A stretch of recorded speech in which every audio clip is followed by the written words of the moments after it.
¿qué tal a todos? Bienvenidos, buenas tardes a un episodio más de Paramedicazos. Hoy tenemos un súper invitado, muchos ya lo conocen. Tenemos la presencia estelar del doctor Enrique Figueroa Zamora. Muchos los han visto en sus publicaciones en Facebook y demás interacciones que tiene en las redes sociales sobre la medicina prehospitalaria. Doctor, bienvenido, buenas tardes.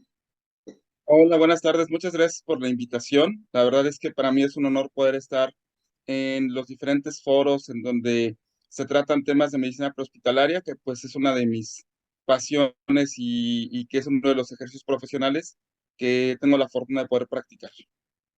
Excelente, Doc. Pues primero que nada, muchas gracias por aceptar la invitación a este podcast de Paramedicazos. Y pues empecemos, Doc.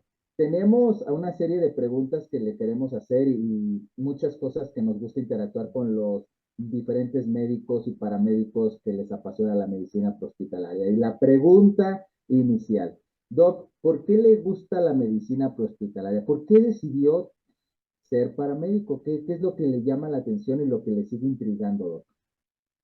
Pues mira, la verdad es que desde muy chavito tengo un gusto por la medicina. Practiqué algunos años el escultismo y dentro del escultismo me tocaba ese rol de la parte de dar los primeros auxilios cuando ocurrió alguna situación de emergencia. Cuando entro a la prepa, pues varias situaciones médicas me obligaron a saber y profundizar más sobre el tratamiento en situaciones de emergencia, y es cuando tengo la fortuna de conocer a grandes amigos en Cruz Roja Mexicana que me invitan a la Coordinación Nacional de Juventud.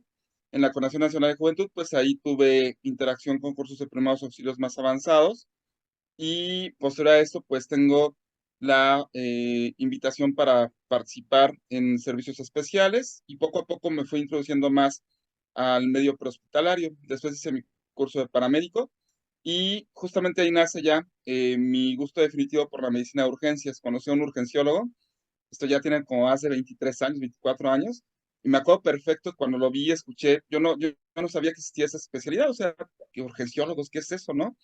Y me acuerdo perfecto que me dijo que ellos eran los expertos en manejar al paciente grave en el hospital.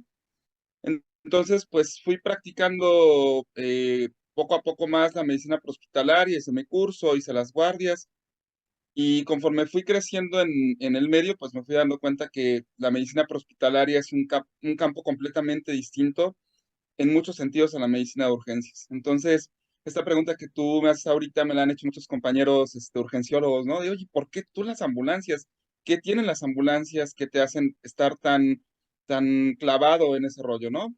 Y yo lo que les digo es que la medicina prehospitalaria es el campo perfecto para marcar de manera más crítica la diferencia en la vida de las personas. Esto es, todo médico cuando atiende a un paciente marca la diferencia en la vida de las personas, desde una consulta general hasta la cirugía más avanzada que podamos imaginar, ¿no?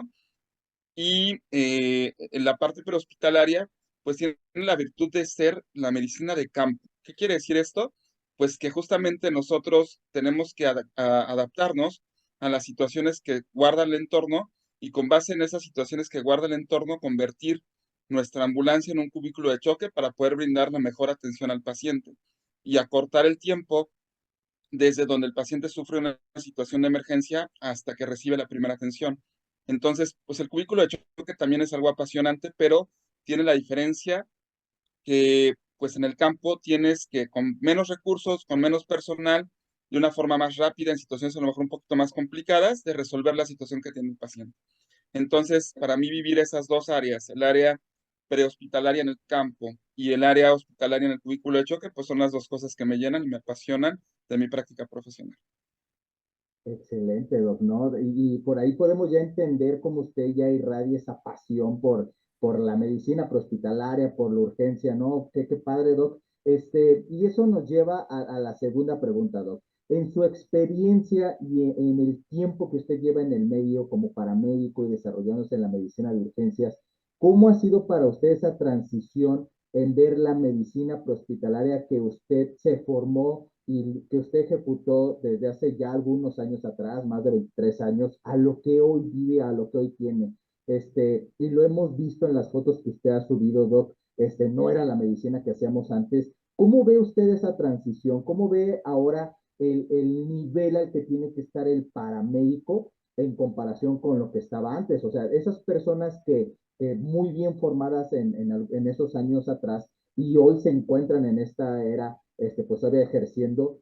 ¿Cómo se asimila esa transición, Doc? ¿Fue para usted algo sencillo que simplemente fue navegando o sí dijo, tengo que estar a la altura de esto? Porque no en todos lados se hace. Y cuando vemos sus fotos, pues no en todos lados se atiende como usted atiende, las fotos que usted sube con todo el equipo que usted tiene. Entonces, ¿cómo ha sido para usted esa transición a lo largo del tiempo como paramédico, Doc?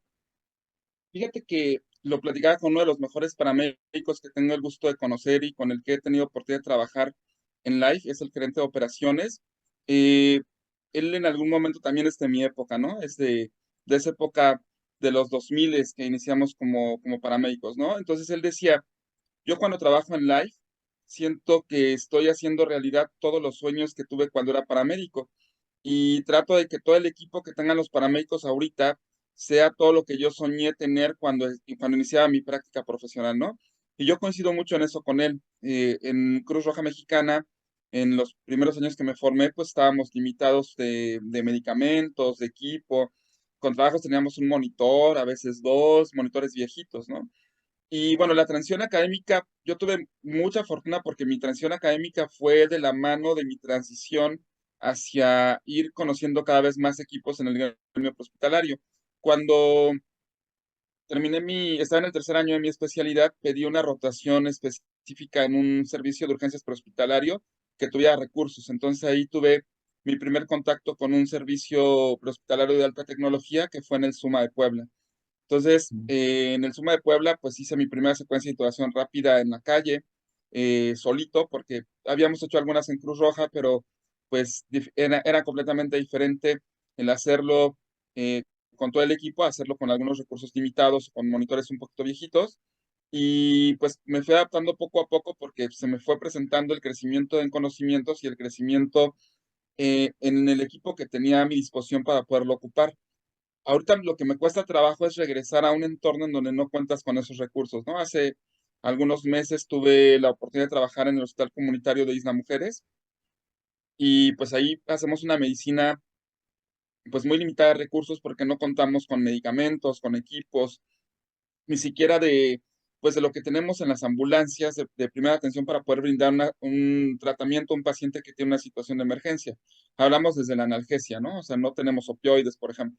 Las secuencias de intubación rápida, son limitadas con algunos fármacos. Y platicando con amigos que son residentes de urgencias también, dicen es que ustedes hacen secuencias de intubación rápida desde el primer mundo con todos los medicamentos que hay, mientras que en los hospitales públicos nos limitamos pues, a lo básico, ¿no? Mira, ve y bye, ¿no?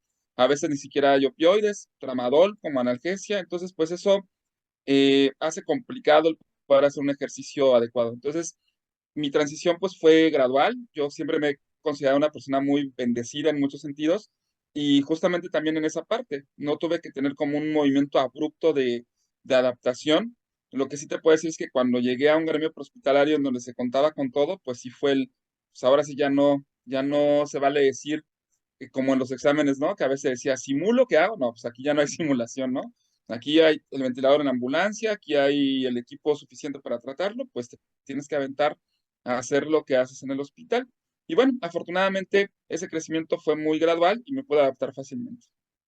Y qué bueno cómo se van alineando todas estas voluntades. Tenemos paramédicos como usted que desea crecer, que no solo lo desea, que lo hace, que se capacita. Y tenemos por otro lado una empresa como lo es Life, que le invierte, porque se ve en las imágenes, se ven los recursos, y que pues muchas veces hemos visto empresas que pues a lo mejor traen los recursos, pero a lo mejor por una u otra cosa, falta de personal, entrenamiento, no lo ejecutan. Y hemos visto las fotos que le han dado vuelta al mundo, como en las playas, con los compresores, en Lucas, trabajando con ellos. O sea, esa es medicina de primer mundo, y concuerdo con usted, llegar a un centro de trabajo donde aquí lo tienes y te exigen hacerlo, pues se vuelve todo un reto, pero es un reto que queremos lidiar, es un reto que queremos resolver a los que nos apasiona la medicina, ¿no? Entonces hay gente que me queda claro, y usted lo ha visto con muchos paramédicos con los que ha tenido la oportunidad de trabajar, que hasta se han de espantar y se híjole, aquí ya es la exigencia mayor, ¿no? Pero qué padre para todos los que les apasiona la medicina prehospitalaria llegar a un lugar donde está todo y se exige que se haga la medicina como tal. No, pues excelente desempeño, Doc. Otra pregunta, Doc.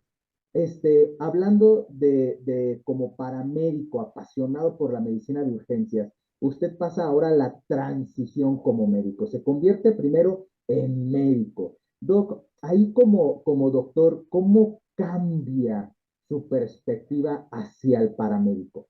Porque con todos los médicos con los que hemos interactuado y hemos entrevistado, pues todos dicen, yo soy paramédico, me apasiona, pero una vez que entro al mundo de la medicina, como la conocemos, el doctor dentro de un hospital, pues cambia. Cambian muchas cosas para bien por conocer más cosas, tomografía, radiografías, ultrasonidos, estudios, laboratorios y todo lo que es la medicina, pero ¿cómo cambia ahora usted que ve por un momento dentro de un hospital a esos paramédicos que llegan? ¿Cómo es ahora su perspectiva como doctor hacia la medicina prehospitalaria?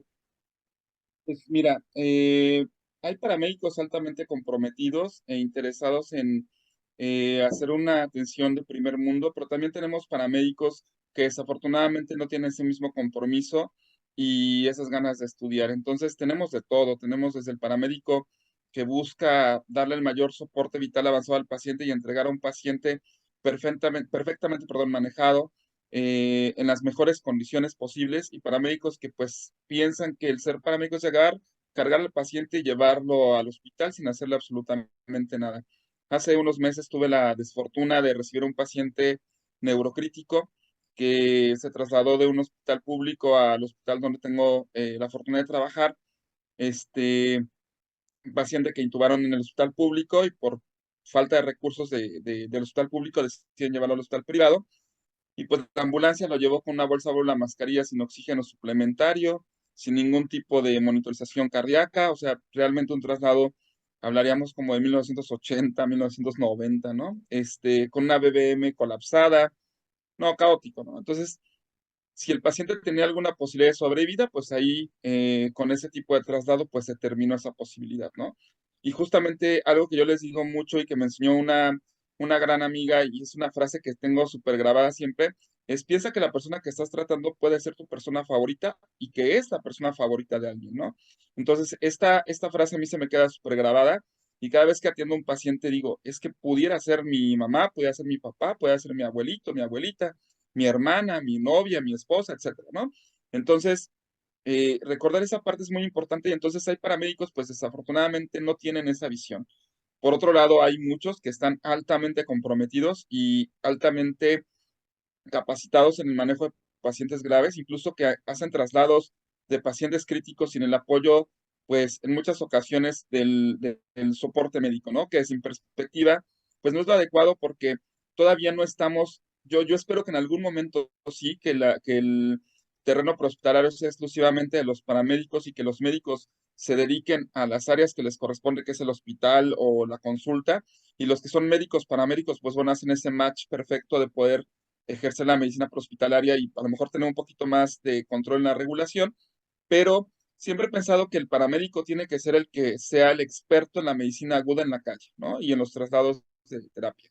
Entonces, el problema es que no siempre cuentan con la capacitación suficiente para poder hacer ese tipo de traslados de pacientes muy graves sin el soporte de un médico. Entonces, me ha tocado también situaciones en donde mismos médicos con los que he trabajado dicen es que sí nos hace falta una persona que nos regule o que nos asesore, por lo menos durante el traslado, en situaciones que se nos pueden salir de control, porque pues hay pacientes que son altamente difíciles. Entonces aquí aplica pues mucho la experiencia, la lectura, muchas situaciones que te van haciendo como un experto en una rama de la medicina. Entonces, te podría decir que desde mi perspectiva un buen paramédico puede hacer solito un traslado de terapia intensiva, y que lo ideal sería que tuviera la adaptación de alguien con mucha experiencia para poder resolver cualquier cosa que en algún momento se saliera de lo común y que pudiera requerir ese apoyo. En mi caso yo lo he hecho con amigos que son intensivistas, por ejemplo. En la pandemia me tocó pacientes muy difíciles, entonces si había algo que yo veía en el ventilador y que pues de repente si es que no me cuadra, ya no le encuentro la forma, le voy a preguntar y siempre pues hubo una respuesta a esas dudas. Entonces creo que tenemos que entender que el paramédico puede estar solo, pero requiere de mucho compromiso, de mucho estudio. Necesitamos reformar de manera muy importante los sistemas educativos en la medicina prehospitalaria. Me encanta mucho lo que ustedes hacen y hay una frase de ustedes que me fascina. La medicina prehospitalaria no es una medicina de segunda. Merece tener congresos de primera, merece tener equipo de primera, tiene que ser dignificada, pero al mismo tiempo que es dignificada, también tiene una gran responsabilidad, tiene que ser supervisada, regulada y vigilada para que las cosas se hagan con la calidad que necesitan nuestros pacientes. Totalmente de acuerdo, Doc. Creo que manejamos la misma filosofía que muchos de los apasionados de la medicina de urgencias, que al final ya somos un equipo de trabajo, verlo así. Entonces, tanto el paramédico debe de desarrollar, porque es su campo laboral, hacerlo, pero también entender pero también está un supervisor, están las demás unidades, solicitar apoyo, o sea, de realmente hacer el equipo de trabajo como lo hacen en los hospitales. Yo me llevo mucho de cada vez que voy a los hospitales, de ver cómo trabajan, porque también tienen cosas muy buenas de la forma de trabajo de los médicos en urgencias, la interacción con sus enfermeras, cómo todo ese equipo se empieza a desarrollar. Entonces, Doc, eso me lleva a otra pregunta. Ahora que usted tiene la formación como paramédico, como médico, ¿qué cree usted que el paramédico en su formación, que lo aprendió en medicina, le faltaría? ¿Qué cree usted que le agregaría a la formación tradicional basado en lo que aprendió en medicina? ¿Qué cree que puede, cómo se dice, que puede hacer mejor la formación del paramédico desde la perspectiva de un médico? Mira, creo que algo que podría incrementar muchísimo las habilidades es las rotaciones en los diferentes servicios. Por ejemplo, vamos a hablar de las situaciones ginecobstétricas, ¿no? ¿Cuántas veces un paramédico en su formación tradicional actualmente maneja una urgencia ginecobstétrica? Lo podrá practicar en el simulador, podrá a lo mejor en algún momento en su rotación del servicio médico prehospitalario común encontrar una paciente obstétrica, pero no es lo mismo el manejar a una eventualmente a tener una rotación a lo mejor de un mes en un servicio de urgencias ginecobstétricas en donde pues aprenda el manejo de este tipo de pacientes más allá de pues de lo que se puede aprender de una forma incidental en un caso, por ejemplo, cuando cubrimos en los servicios médicos actuales, ¿no? Entonces, algo que tenemos los médicos que creo que nos fortalece muchísimo es el internado rotatorio de pregrado. Yo te podría decir que si bien la parte teórica de la carrera nos da mucho fundamento, lo que nos hace verdaderamente médicos es el internado rotatorio de pregrado, porque justamente es ahí donde te enfrentas y defines cuáles son tus habilidades como médico más allá de la teoría y rotaciones que tuviste como estudiante. Entonces, desde mi perspectiva, yo haría una rotación hospitalaria un poquito más prolongada. Yo creo que para comenzar, primero tendría que acabarse esa idea de tener paramédicos básicos, intermedios y avanzados. Yo creo que tendríamos que tener básicos y avanzados y hasta ahí. El curso tendría que durar o la formación tendría que durar por lo menos un año y medio en cada uno de los niveles y dentro de ese año y medio contemplar por lo menos unos 6 meses de rotaciones clínicas en donde tengan en contacto con el paciente y que el año a lo mejor sea como la base teórica y que los 6 meses restantes sean la base de rotación práctica para que puedan afinar esas habilidades, tanto en el nivel básico como en el nivel avanzado. Y quizás en un cuarto nivel, que sería a lo mejor el paramédico de cuidados críticos, pues hablaríamos ya de rotaciones un poquito más largas, a lo mejor en una terapia intensiva o en un servicio de urgencias hospitalario. Justamente creo que esa es la parte que más hace falta, práctica, supervisada por gente comprometida y que crea en el prehospital, porque también a veces encontramos esta barrera en donde, pues es que vamos a rotar al hospital, pero pues nos ponen nada más a tomar signos vitales, ¿no? Pues no, o sea, ese no es el objetivo del programa académico y algo que me gusta mucho del modelo de Estados Unidos es que tienes que llenar una bitácora con un cierto número de servicios para poder graduarte o para poder alcanzar cierto nivel académico. Entonces los estudiantes de medicina se pelean los procedimientos para poder llenar la bitácora pues ese sería otro, ¿no? O sea, ¿cuántas canalizaciones necesita tener un paramédico para graduarse como paramédico tanto en la calle como en un hospital, ¿no? Entonces, tener como hacer como un estándar y con base en ese estándar que se llene esa bitácora y entonces que se tengan esas habilidades prácticas y no nos salgan paramédicos que pues a veces no saben ni siquiera canalizar a un paciente porque pues lo vieron solamente una vez, se canalizaron entre ellos como compañeros, lo hicieron a lo mejor en un simulador, pero pues es muy diferente en el paciente, ¿no? Entonces yo creo que eso sería como la parte más importante. Una práctica supervisada, rotaciones en servicios clave, rotaciones en servicios médicos públicos y privados, porque también hay una diferencia entre la práctica pública y la práctica privada prehospitalaria, y con eso pues tendríamos pues más fuerte en la medicina prehospitalaria. Yo concuerdo totalmente con usted, Doc. Y la mayoría de médicos a que les apasiona la medicina de prehospitalaria y la medicina de urgencias concuerdan siempre en lo mismo, la rotación por el hospital, la rotación por el hospital.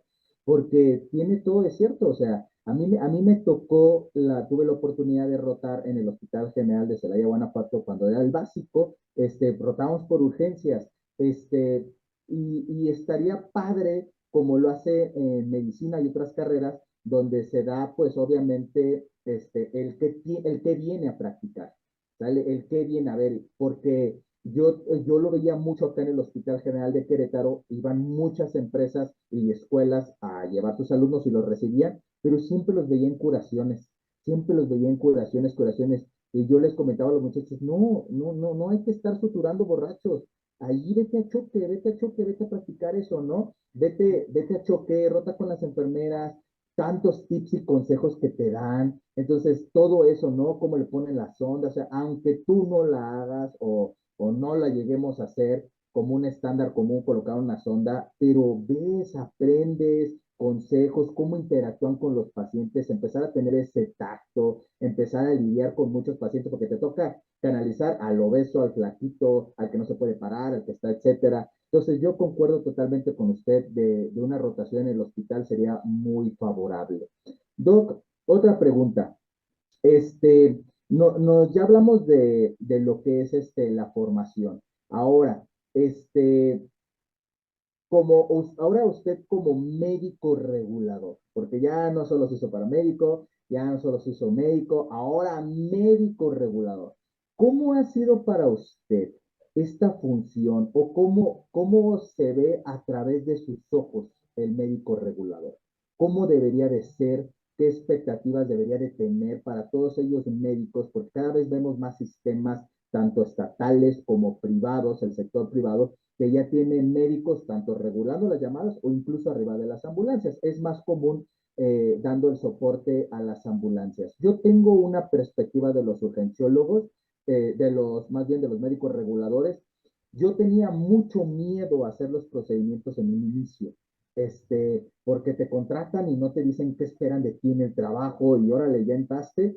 Y cuando me decían a través del radio, que regulaba el paciente, intúbalo, tenía mucho miedo porque, uy, yo solo, ¿y qué va a pasar? Y el problema legal y el problema esto. Y cuando empezó a tener ese problema, los médicos reguladores es, Daniel, estoy contigo, vamos a hacerlo, tú lo sabes, vente, yo te coacheo, ya lo has practicado muchas veces, hazlo, ¿sale? Entonces, tuve mucho apoyo de mis médicos, de los cuales aprendí demasiado. ¿Sale? Y de hecho, incluso esa exigencia de que te tienen de, a ver, vamos a hacerlo, te eleva muchísimo el conocimiento. A través de sus ojos, Doc, ¿cómo ha sido para usted ser médico regulador ahora y estar encargado de los procedimientos, estar encargado de autorizar? ¿Cómo se han ganado la confianza los paramédicos de usted? Porque si platicamos de los médicos reguladores que yo he tenido la oportunidad de trabajar, ellos nos los han dicho, no a todos les autorizo todo. Yo porque te conozco, yo sé cómo trabajas, aquí porque haces esto, y a quien le digo, tú ponle mascarilla en la laringe y a ti te indico intubar porque conocen al personal. ¿Cómo es con usted ser médico regulador? Pues mira, yo creo que es otro reto diferente al que regularmente hacemos en la atención cuando nosotros vemos al paciente, ¿no? Es el ver al paciente directamente y y decidir el manejo, pues es tu responsabilidad porque tú lo estás viendo, tú lo estás tocando, tú estás decidiendo con base en lo que estás viendo ahí. Cuando eres médico regulador, tienes que confiar en los ojos de quien está a distancia y justamente tocas un tema muy importante, la confianza que tenemos que tener sobre el paramédico para hacer determinados procedimientos y esa confianza se va ganando pues conforme ellos van demostrando su compromiso, su estudio, ¿no? Pues te podría decir que yo concuerdo mucho con los médicos que han participado contigo en la regulación de pacientes, que no todos pueden hacer procedimientos porque no todos se los ganan, ¿no? En la parte médica, en el internado y en la residencia se dice que los procedimientos se ganan, y que los procedimientos se ganan con estudio. Entonces, puedes tener, por ejemplo, gente muy hábil que te puedan hacer una laringoscopía sin problema, te puedan meter el tubo sin problema, pero que no dominan el manejo farmacológico del paciente. Entonces, pues justamente es ahí donde está el problema, porque no solo es agarrar y meter el tubo, ¿no? Es agarrar, saber cuándo está indicado, cuándo no está indicado, qué manejo farmacológico le vas a dar, por qué le vas a dar ese manejo farmacológico, a qué dosis, cuáles son los efectos adversos que puedan presentarse durante el manejo farmacológico y durante el procedimiento y cómo los vas a resolver. Entonces, es un hecho que nosotros como médicos reguladores tenemos que darles esa confianza a los paramédicos para que hagan los procedimientos, pero también tiene que haber mucho compromiso del otro lado porque pues tiene que haber mucho estudio para poder afrontar el reto que significa atender al paciente. Ahora, no cualquier médico puede ser un médico regulador. Nos hemos encontrado en el camino porque ha sido como un camino a veces a ciegas porque pues no hay mucho escrito, ¿no?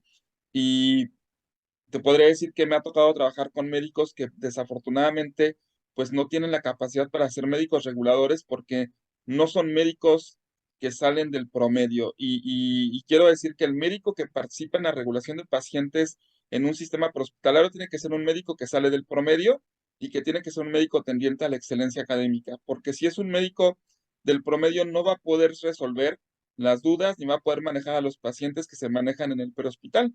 Entonces, pues una de esas características es encontrar médicos que tengan esa habilidad y esa capacidad de excelencia en la atención, de capacidad de discernimiento, de toma de decisiones, de compromiso académico, de enseñanza, porque también tiene que ver mucho el enseñar, y de ahí partir para poder brindarle la confianza al paramédico y que el mismo paramédico estudie, ¿no? Entonces, yo te puedo decir que yo tuve una dirección médica cuando recién me gradué de paramédico, pero fue esas direcciones médicas incidentales que la vida te pone, ¿no? O sea, dices, yo conocí a mi primer médico regulador cuando cubría de alumno del PUM básico, y te voy a dar te voy a confesar algo aquí en confianza, cuando yo ni siquiera podía cubrir en ambulancia, ya ves que estaba de moda el subirse a veces, el famoso heroico cuerpo de piratas, ¿no? Que pues no estoy diciendo que sea lo correcto, pero lo hacíamos, ¿no?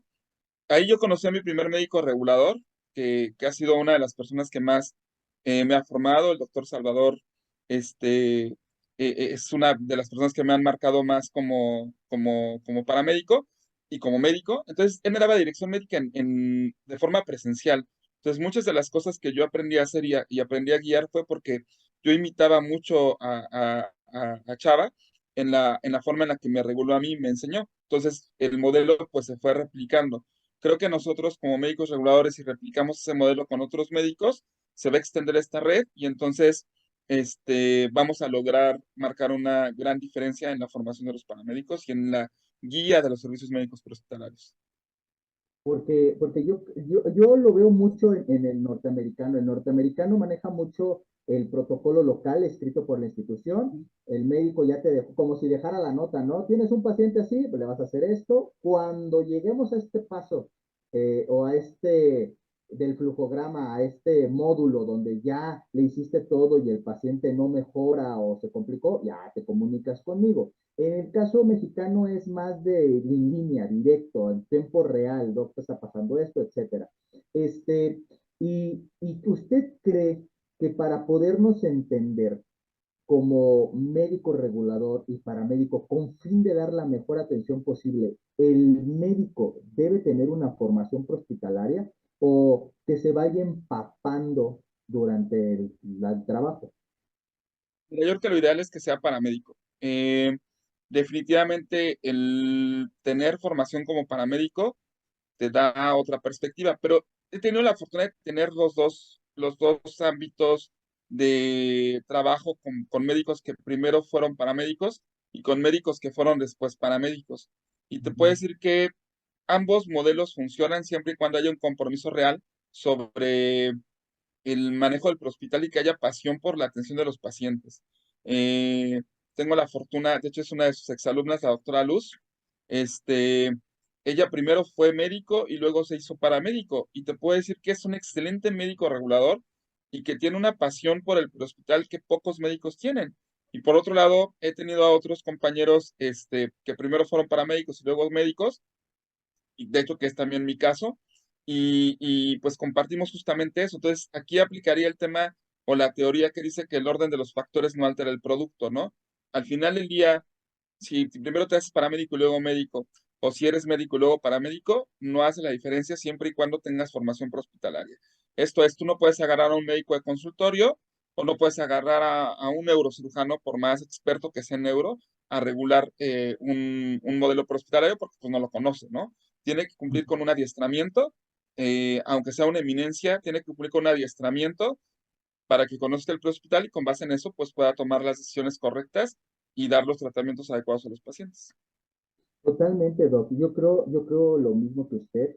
Este, puede ser médico que se integra, paramédico que se hizo médico y entra en la regulación médica, pero sí creo que sea necesario que se involucre, que conozca, porque los médicos reguladores con los que nosotros trabajamos cuando se formó el CRUM en el 2011, todos eran urgenciólogos, excelentes urgenciólogos, y fue muy difícil para nosotros el primer servicio, porque él no se imaginaba cómo era la atención. O sea, ellos decían, yo no sé cómo, o sea, Doc, en la evaluación secundaria se está haciendo esto, ¿de qué me estás hablando?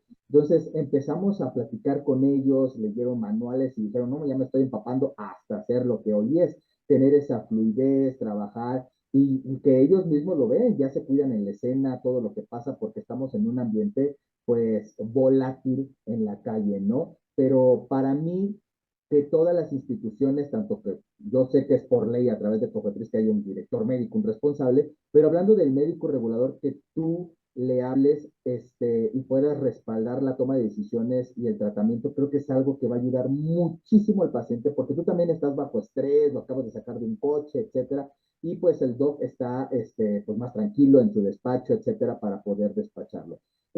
Ahora, doc, otra pregunta. Este, de los médicos que nos están escuchando, que dicen, ah, mira, es una oportunidad de trabajo, al final ya también es una oportunidad de trabajo y lo están contratando en muchos lados. SAMU de Jalisco contrata mucho médico, el CRUM de Querétaro contrata mucho médico para el área de la regulación médica.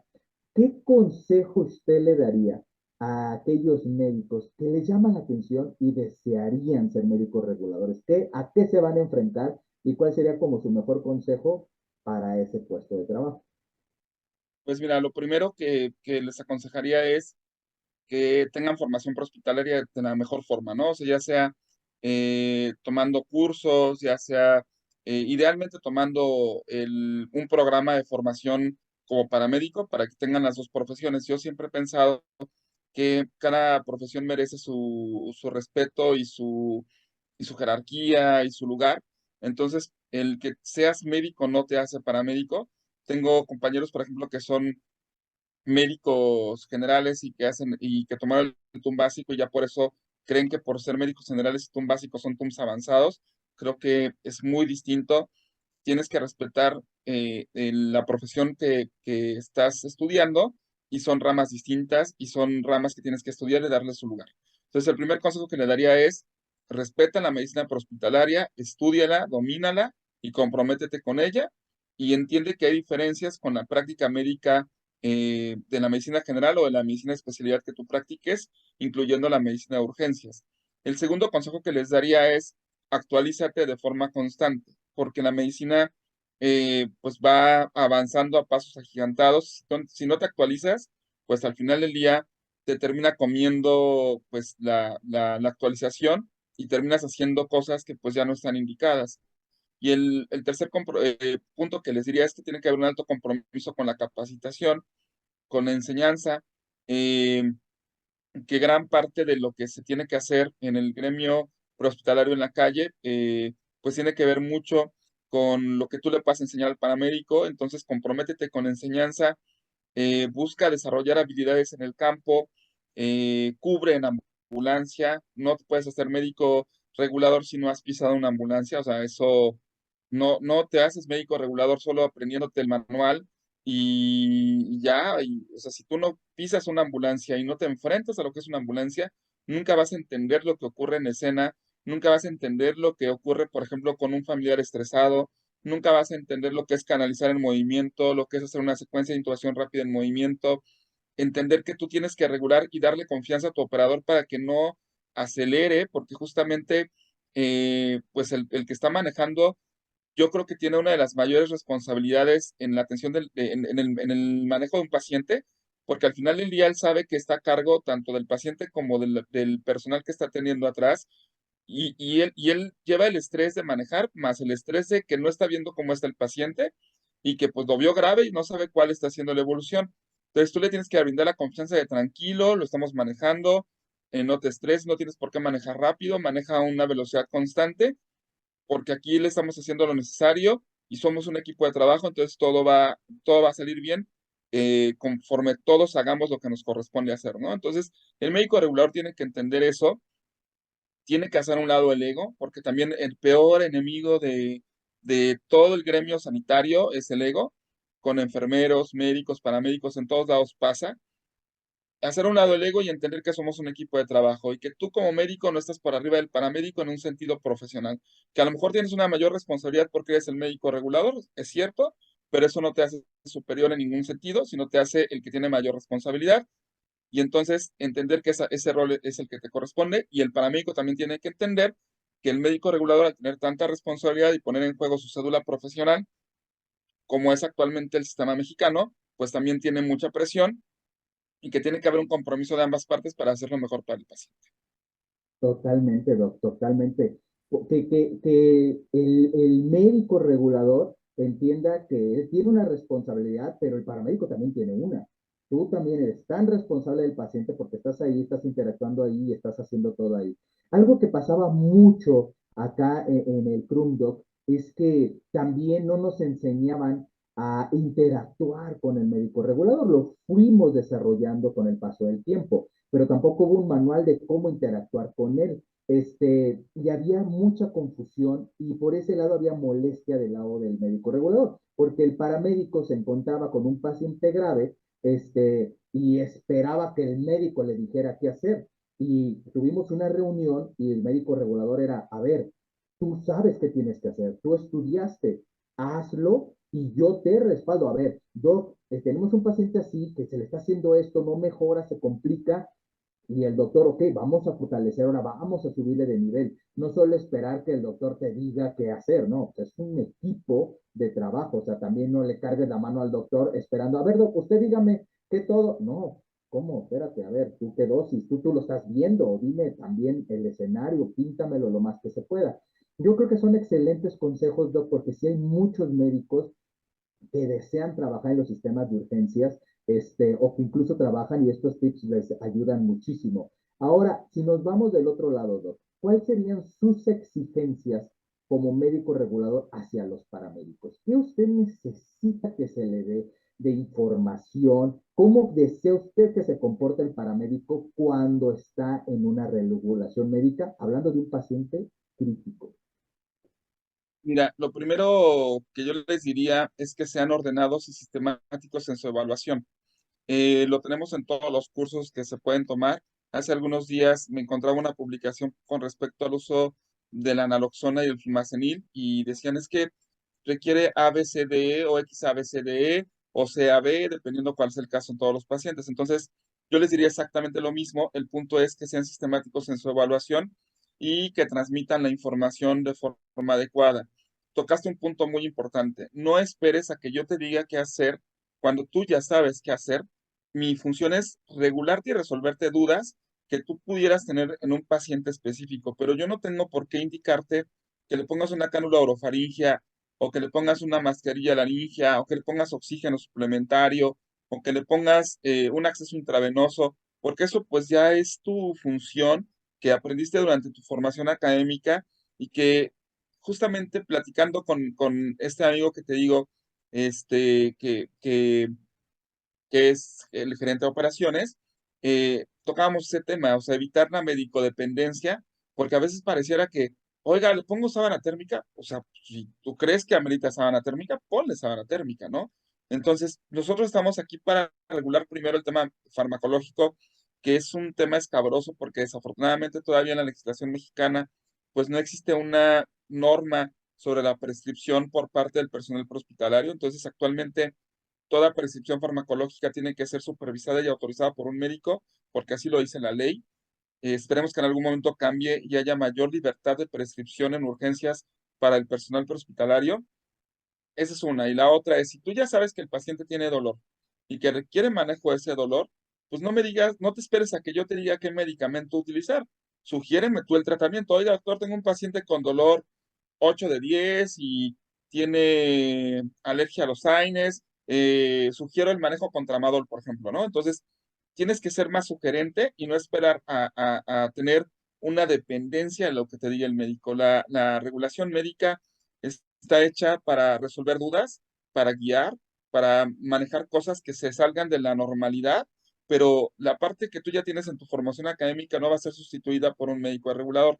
Entonces, el primer consejo sería ese, haz lo que sabes hacer. El segundo consejo sería, comprométete y estudia. Busca que tu médico regulador te tenga confianza a través de que tú le sugieras manejo y tratamiento a los pacientes y toma todos los cursos que puedas tomar para que creces académicamente y desarrolles las habilidades en el terreno. Y al final del día, pues esto va a ser un vínculo de confianza en donde pues vamos a desarrollar un trabajo en equipo y los resultados van a ser muy buenos. Totalmente, Doc, y creo que lo dijo con un gran acierto. Sugiéreme el tratamiento, porque tú estás ahí. Y para todos los paramédicos que nos están escuchando, nos están viendo, los médicos regulados que nos están viendo, de diferentes sistemas, por muy chiquito, grandote, protección civil, lo que sea, es eso, porque esa es una molestia también del médico regulador. Oye, es que parece que yo estoy, tengo que arriarlo, tengo que decirles, no, es bien padre cuando trabajamos con eso. Doc, estoy enfrentándome a esto, estamos haciendo esto, me autoriza a hacer esto, sugiero esto y trabajamos en equipo, porque también no le cargues la mano al médico regulador, no esperes que te resuelva el muro, pues si no, pues mejor para que te contrataron, ¿no? Entonces se trata de ese trabajo en conjunto. Doc, ahora que empezamos a hablar de los pacientes críticos, de la forma en cómo se trabaja, la pregunta obliga.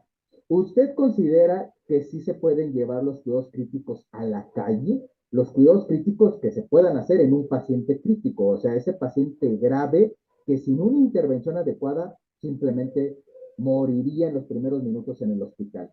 ¿Cree que los paramédicos tengan ese alcance para dar cuidados críticos en la calle? Definitivamente sí, lo he vivido, lo he visto y te podría decir que realmente yo toco madera que me pase, ¿no? Pero que si yo tuviera una enfermedad crítica, por ejemplo, un infarto, me gustaría que llegara un paramédico capaz para ponerme, si estoy en choque cardiogénico, vasopresores si lo necesito, que no me esperen que no esperen a que lleguen a llegar al hospital 20, 30 minutos después, en donde ya tengo pues alto riesgo de disfunciones orgánicas. Incluso te podría decir que yo estoy a favor de la fibrinólisis prehospitalaria en pacientes con síndrome isquémico coronario agudo cuando la distancia es muy larga. Estoy a favor del manejo con antiarrítmicos.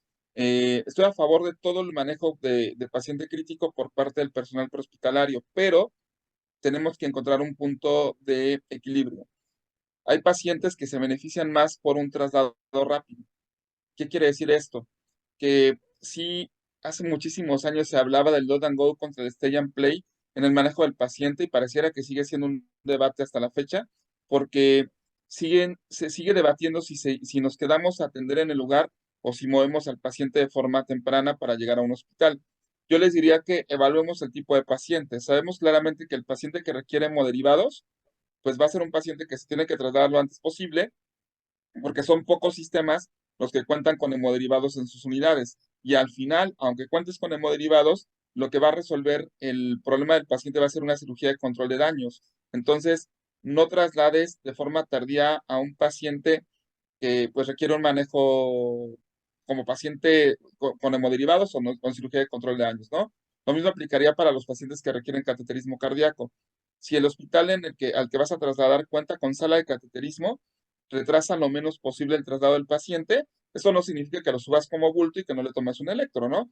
Tómale el electro, hazlo rápido. Es más, pudieras hacer si el traslado vamos a ir a una velocidad constante, incluso el electro lo puedes tomar durante el traslado y comunícate con el hospital vía telefónica o vía por WhatsApp. Actualmente tenemos muchas herramientas tecnológicas para que lo estén esperando y el paciente reciba la atención lo antes posible. Lo mismo con los neurocríticos. El paciente que tiene un EBC, tómale glucosa, canalízalo, evalúalo, hazle un historial clínico adecuado, un Cincinnati, evalúa el NIS. Con base en eso, pues mándalo al hospital para que ya estén esperándolo, entre a tomografía, ni siquiera entre a choque, entre a tomografía y ya con la tomografía se tomen decisiones de forma temprana. Entonces yo te diría que tenemos que encontrar el equilibrio entre el estabilizar y darle tratamiento a los pacientes en el lugar y el trasladarlos de forma temprana a la unidad receptora. Justamente no hay una fórmula porque cada paciente es diferente, ¿no? Hace algunos meses platicaba con un paramédico que es un muy buen amigo sobre, por ejemplo, qué pasa si yo tengo un paciente con una bradicardia extrema, con inestabilidad hemodinámica en un cuarto nivel de una unidad habitacional en la Ciudad de México y el hospital receptor está a 45 minutos del lugar en donde me encuentro, ¿no? Me quedo y lo estabilizo en el lugar y lo bajo ya estable, o lo bajo en ambulancia como está y en la ambulancia lo intento estabilizar. Mi consejo fue estabilízalo en el lugar y después llévatelo, porque el simple movimiento a través de las escaleras te puede generar mayor inestabilidad y parada cardíaca. Entonces, justamente ahí entraríamos en el punto de que tienes que conocer el lugar en el que estás trabajando, los tiempos de respuesta, los tiempos de traslado, las condiciones del paciente y pues al final cada paciente es diferente y si hay un médico regulado en tu sistema, pues tomen la decisión en conjunto. Totalmente, Doc. Y qué bueno que tocó el tema así de, por ejemplo, tocó el tema de la Ciudad de México, de esos traslados, porque tú dices, bueno, es que pues, estás dentro de la ciudad, pues, son traslados de 1 hora, 2 horas, o sea, por el tráfico, ¿cómo están? O sea, ¿cómo es? Porque mucha gente decía, es que, oye, sale el servicio de helicóptero de la Ciudad de México, pero para hacer un traslado de 5 minutos, sí, pero en coche son 2 horas, ¿sale? Entonces, se adaptan al lugar donde se encuentran. Doc, hablando del lugar donde te encuentras, ¿cómo es ahora la perspectiva de la atención médica en una zona turística a nivel mundial como es Playa del Carmen, Cancún, toda la Ribera Maya, ustedes que trabajan allá? ¿Cómo es la atención médica? Porque ya no solo es la exigencia de un ciudadano mexicano que pide un servicio médico de calidad, ahora estamos atendiendo ciudadanos extranjeros, turistas extranjeros, que tienen un punto de comparación de un servicio de primer mundo. Entonces, cuando ustedes atienden este tipo de personas, ¿cómo es la diferencia? ¿Qué podría diferir la atención entre atender en la zona urbana a atender en playa aunado al calor y la humedad que va a ser todos los días? ¿Cómo es atender en una zona turística tan importante como es la Riviera Maya? Fíjate que es un reto en todos los sentidos, ¿no? Porque la primera barrera, pues, es el idioma, ¿no? Entonces, no es lo mismo que tú expreses, me duele el abdomen, la boca del estómago, ¿no? Que es como un término coloquial que usamos, pues, los latinos en general, a entender, por ejemplo, que exprese un paciente de origen europeo que habla, no sé, un idioma completamente distinto al tuyo, que le duele el abdomen, ¿no? Entonces, la primera situación es la barrera del abdomen, la barrera del idioma, no el abdomen, la barrera del idioma, porque incluso los acentos, aunque sea el inglés, un idioma que actualmente universalmente se usa, los acentos hacen complicado el poder entender la expresión que tiene un paciente y si le sumas la situación estresante por la que está pasando el paciente, o si tiene, imagínate, disartria por un EBC, pues todavía eso compromete o genera más dificultad para la comunicación. Entonces, pues la primera parte es la comunicación. La segunda, eh, nuestro director regional en Life tiene una frase que dice que el 50% de la atención es tu imagen. Tienes que verte pulcro, tienes que verte con seguridad, tienes que proyectar que tú sabes lo que estás haciendo, porque si ellos te ven inseguro, pues tienen una imagen preconcebida de lo que es México, desafortunadamente. Y esto es una imagen que nos hemos ganado a lo largo de los años en muchos sentidos, tanto en la parte prehospitalaria como en la parte hospitalaria, como en la parte del país, ¿no? Entonces, a veces ellos piensan que, pues, que están en una situación de vulnerabilidad y que aquí no va a haber los recursos para practicar una atención de primer mundo y a veces se sorprenden con lo que nosotros hacemos, ¿no? Y entonces, justamente la seguridad que tú proyectas, tu imagen, la forma en la que te expreses con ellos, va a permitir que tú puedas pues dar el tratamiento que requiere el paciente. El tercer punto muy importante es tu estudio continuo, porque te va a tocar atender muchos pues médicos jubilados, eh, muchos paramédicos que pues ya están pensionados y que vienen de vacaciones acá. Te va a tocar atender enfermeras, enfermeros de Estados Unidos que vienen de vacaciones. Y entonces, si tú no sabes, ellos te van a atorar porque pues ellos sí saben, ¿no? Entonces, estudiar de forma continua porque tienes que ser un profesional en todos los sentidos. Entonces, te diría, idioma, actualízate lo más posible en el lenguaje, en el idioma, trata de aprender lo más posible sobre diferentes idiomas. El segundo, tu imagen, proyecta seguridad, tu imagen en todos los sentidos. Y el tercero, el estudio. Cumpliendo esos tres factores, vas a ser exitoso en la atención en esta zona que es altamente demandante. Totalmente, Doc. Y uno de mis maestros médicos de acá de Querétaro me decía mucho, la medicina es elegancia. Nunca lo olvides, cómo nos ven, nos tratan, y es la confianza que ganamos hacia nuestros pacientes, ¿no? La invitación o el rechazo, inclusive para poder dejarse atender de los primeros segundos. Como te ven, te tratan de, podrás ser el mejor paramédico del universo, el mejor doctor, pero vienes todo desfajado, que no traen gorra, no traen ni uniforme, pues claro que desde ahí viene todo, ¿no? Y en un lugar donde, por ejemplo, pues es de los más importantes, ¿no? La imagen pública. Estás llegando a un resort donde una persona que, ok, me siento mal, llega a un servicio y el servicio pues, se va descomponiendo, pues no, no, ¿verdad? Entonces, Doc, hablando de ese tipo de situaciones, aquellos paramédicos que desean trabajar en las zonas turísticas porque, pues, sí es un lugar donde tiene una gran alza en demanda de, pues ahora sí que puestos laborales, y que es una buena oportunidad. Todos estamos, correteando la chuleta, todos estamos buscando un nuevo trabajo, buscar nuevas experiencias, y yo lo vi con mi hermano, es barman, se fue a Cancún, Playa del Carmen, Holbox. Entonces, tan solo de él como barman está, pues ahora sí que esa competencia laboral entre barman, todos tienen el trabajo. Si tú deseas como paramédico ir a trabajar, que ya escuchamos lo que es el reto de trabajar allá, ¿qué consejo le daría usted, Doc, a ese candidato a postularse a ese puesto?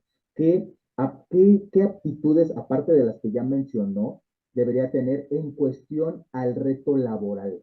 Al reto laboral. Yo en mi vida he dado RCP en una playa, yo en mi vida he hecho algo en una aglomeración, en un hotel, etcétera, en una zona de bares, o sea, ¿cómo es esa jornada laboral para un paramédico que desea irse a trabajar allá? Pues mira, es altamente demandante, justamente hablábamos del calor, ¿no?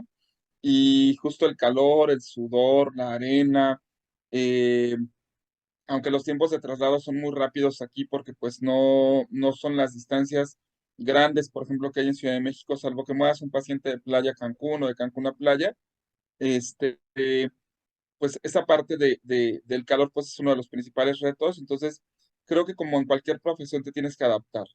Eh, un tema muy común acá es que cuando tú decides venirte a esta zona, pues tienes que hacerte altamente resiliente, no es fácil. Los primeros meses son complicados. Cuando llegué a Cancún me decían, Cancún te adopta o te aborta, ¿no? Entonces, esto es pues muy cierto, porque sí pasas por periodos en donde extrañas a la familia, extrañas a los amigos, odias el calor, sudas todo el tiempo, te tienes que bañar 2 veces al día porque estás sudando, este, pues esa parte de adaptarte pues es importante, entonces tienes que ser altamente resiliente y tener esa alta capacidad para adaptarte al cambio, ¿no? Ese sería como el primer requisito que les diría. La otra parte, pues solita va a llegar, o sea, si no hablas nada de inglés, que no es lo ideal, pero puede que sea así, pero tú tienes un alto compromiso por superarte, vas a aprender el inglés. O sea, llegan paramédicos que no hablan nada y que agarran Duolingo y comienzan con Duolingo a estudiar. La interacción que van teniendo con los pacientes les va ayudando poco a poco y conforme va pasando el tiempo, pues van dominando de forma más eficaz la comunicación con los pacientes extranjeros. Oye, es que yo nunca he manejado un monitor desfibrilador de alta tecnología porque en la ciudad en la que yo me formé como paramédico, pues no tenemos monitores. Yo les diría, no importa. Si tú eres una persona que quieres aprender y que estás dispuesto a crecer, no importa que no lo hayas manejado porque aquí lo vas a aprender a manejar, porque aquí vas a contar con el recurso y lo vas a hacer todos los días. Entonces, yo te puedo decir que cuando yo era paramédico básico, en mi vida tomé un electrocardiograma de 12 derivaciones, porque pues no había en la Cruz Roja en esa época, ¿no? Aquí los paramédicos llegan y casi todo el tiempo, cuando es un paciente con dolor torácico, le toman un electro de 12 derivaciones. Entonces, yo les diría, ten ganas de aprender, comprométete con lo que vas a hacer, investiga, estudia y créeme que aquí vas a crecer muchísimo. Puedes llegar con conocimientos muy básicos, pero si tienes compromiso, terminas del otro lado y terminas haciendo cosas que ni tú te imaginabas que ibas a hacer. Tengo evidencia de ello. Te podría decir que uno de mis más grandes amigos llegó con conocimientos extremadamente básicos, básicos, básicos, o sea, 6 acciones para poner un curita. Bueno, no, no tanto, pero sí con conocimientos básicos, ¿no? Y no sabía tomar un electro, no sabía manejar un monitor de alta tecnología, no sabía manejar un colchón de vacío, no sabía manejar una férula de vacío, una bomba de infusión, un ventilador, no sabía nada de eso. Pero él tuvo un gran compromiso por estudiar, fue tomando sus capacitaciones y ahorita te puedo decir que es uno de los mejores paramédicos que tiene Life en su equipo de trabajo. Y es un candidato sin lugar a duda en algún momento a una coordinación o supervisión si el tiempo lo va permitiendo y te podría decir que es uno de los brazos derechos que siempre tuvimos en la pandemia, al grado que a veces tú volteabas y él ya tenía, te leía la mente, parecía broma, ¿no? Pero te leía la mente de lo que ibas a pedir y él ya lo estaba preparando e incluso en ese tipo de tratados de pacientes tan delicados, sabíamos que la confianza hacia lo que él estaba haciendo era completamente ciega porque había un compromiso por parte suya. Entonces, eso es lo que yo les diría, no tengas miedo, la mejor manera de vencer el miedo es el conocimiento y el compromiso y ser resiliente, que bueno, al final del día esto aplica para la playa, pero también aplica para la vida, ¿no? Totalmente, Doc. Y todos los paramédicos que nos están escuchando, porque hay muchas personas que están buscando trabajo, que desean ampliar su conocimiento, que desean expandirse y conocer. Y una de las formas, o la única forma que existe de crecer es pues, salir de la zona de confort. Y hemos escuchado a muchos paramédicos que han tenido la oportunidad de irse a salir de su zona de confort, salir de su ciudad. Ahora irnos, no te vas a otro estado, te vas a una zona climática totalmente diferente, te vas a tratar pacientes que pues obviamente son muy diferentes porque cambia el contexto. Estamos hablando de a una zona turística donde pues viene el extranjero a divertirse y a reventar y con eso conllevan pues situaciones de lesiones, intoxicaciones, sobredosis, etcétera, y todo lo que conlleva también cubrir en Nueva York, ¿no? Entonces, todas las zonas turísticas tienen su grado de complejidad, pero también tienen muchísimo aprendizaje. Y creo que todos hemos visto las publicaciones que sube Live de contratar paramédicos de las diferentes zonas turísticas en las que cubren, y algo muy llamativo para todos estos candidatos es que también le tiene miedo a lo que justo dijo, al cambio, ¿sale? Conoce, ve a probarte, ve a conocer, ve a ver qué hay de diferente, diviértete, aprende, prueba, y también que los que tienen miedo de desarrollar las habilidades, ya lo vieron, o sea, si tú te da miedo ir a trabajar al live porque ahí tienen todo y ahí hay que hacerle todo, lo vas a aprender. O sea, qué mejor que también tú llegues con conocimiento, porque al final ya estás postulándote para un puesto y no eres el único. O sea, hay fila para el trabajo. Entonces, si tú deseas aumentar tus oportunidades laborales, pues ya lo escucharon de viva voz del doc. Ve, experimenta, pero sobre todo ten hambre de crecimiento. Yo creo que es algo que nos debemos llevar, hambre de crecer, preguntar, ok, no sé hacer esto, ¿me enseñas? Porque es peor quedarte con la duda y que te digan toma un electro y por no preguntar no supe ni conectar los cables, no supe ni la más mínimo de poner imprimir. Entonces, todas esas cosas que a lo mejor las vamos a aprender en el camino, pues tomar en cuenta que las necesito aprender. Entonces, no le tengan miedo. Hay instituciones como lo es Life, en el cual es un servicio demandante, exigente en la calidad, porque se entiende con la población a la que vamos a atender. Y claro que todo ciudadano, todo paciente requiere una atención de calidad, pero estás hablando de que vas a ir a un lugar con un norteamericano, con un europeo que exige la máxima calidad, como lo recibiría en Noruega, como lo va a recibir en Miami, donde él radica. Entonces, yo creo que todos estos consejos que nos está dando Doc son de muchísima utilidad porque muchas veces nadie nos lo dice, nadie nos los platica y nos da miedo salir de donde estamos y lo único que hacemos es esa frustración de decir, ¿para qué estudié paramédico? No hay trabajo. No, sí hay trabajo. El problema es que no te mueves para conseguirlo. Doc, pues creo que hemos cumplido con el tiempo y con toda la información que nos ha proporcionado. Queremos felicitarlo de parte de DHO por el trabajo que está haciendo. Hemos tenido compañeros, amigos, incluso alumnos que han trabajado con usted y en Live y nos han dicho grandes cosas. La verdad, creo que se han ganado la reputación gracias a cómo han trabajado. Han aprendido mucho ellos, esos paramédicos por la exigencia que usted tiene, porque tiene toda la razón. Necesitamos dar un servicio de calidad, pero eso de la mano de, pues ahora sí, de un trabajo en equipo. Doc, muchísimas gracias. Algo que quisiera usted externarle a todos los paramédicos que nos están escuchando, ¿qué les quisiera comentar? Pues primero, gracias a ustedes por la invitación. La verdad es que es muy gratificante como paramédico encontrar instituciones como la de ustedes, porque al final del día se tiene que hacer más por la capacitación de excelencia. Creo que siempre el primer paso para poder lograr hacer un ejercicio profesional exitoso es la capacitación y he visto su trabajo y la verdad es que es digno de reconocerse. Y para los paramédicos, tengo una frase de mi primo, que bueno, no es de mi primo, sino que él la tenía tatuada. Él era paramédico, desafortunadamente falleció en un accidente en moto, pero me acuerdo mucho que esa frase él la mencionaba y se la tatuó y yo también la tengo tatuada en memoria a él. Si puedes soñarlo, puedes lograrlo. Entonces yo lo que les diría es, si tú te ves como un paramédico de primer mundo, como lo veías en las series norteamericanas de Third Watch o de paramédicos, lo que tú puedas soñar, lo vas a lograr. Yo les aseguro, porque de viva voz de alguien que en algún momento estuvo sentado en un aula, de alguien que estuvo sentado en la Cruz Roja como alumno de la escuela de paramédicos, que soñó verse como un médico de los de ER, que se soñó ver a bordo de una ambulancia con un uniforme como el de Third Watch. Este, la realidad es que si tú sueñas algo y te comprometes con hacerlo, lo vas a lograr y nunca dejes de soñar, pero no solo te quedes soñando, sino haz todo lo necesario para que puedas cumplir ese sueño y hacerlo realidad.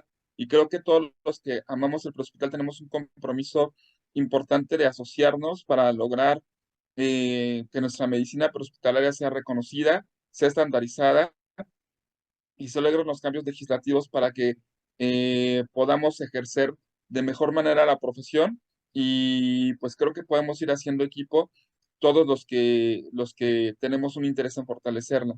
Hay una frase que dicen que no hay peor enemigo de un médico que otro médico, aplicada también a veces en el hospital, no hay peor enemigo que un paramédico que otro paramédico, y competimos por quitarnos al paciente entre instituciones o luego entre escuelas, no, no, pues es que mi escuela es mejor que la tuya porque pues yo llevo 10 años dando clases y tú llevas 2.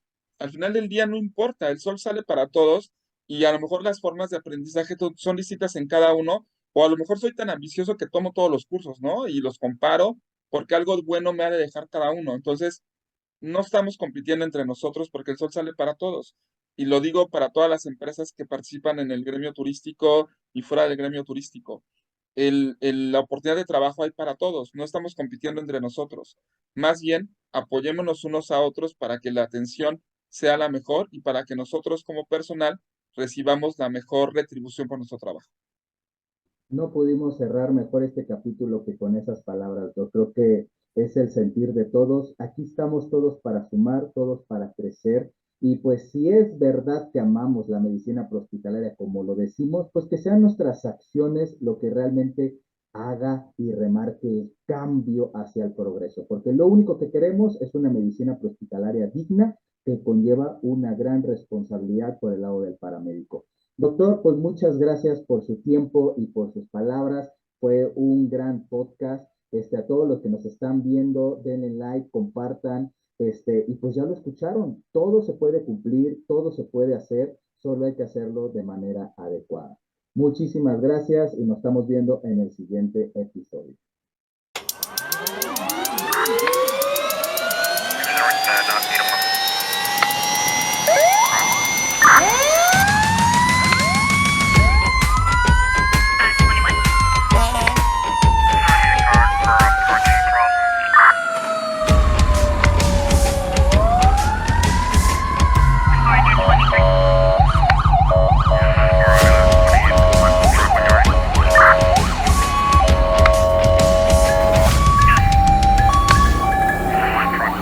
X-ray 985, checking back up.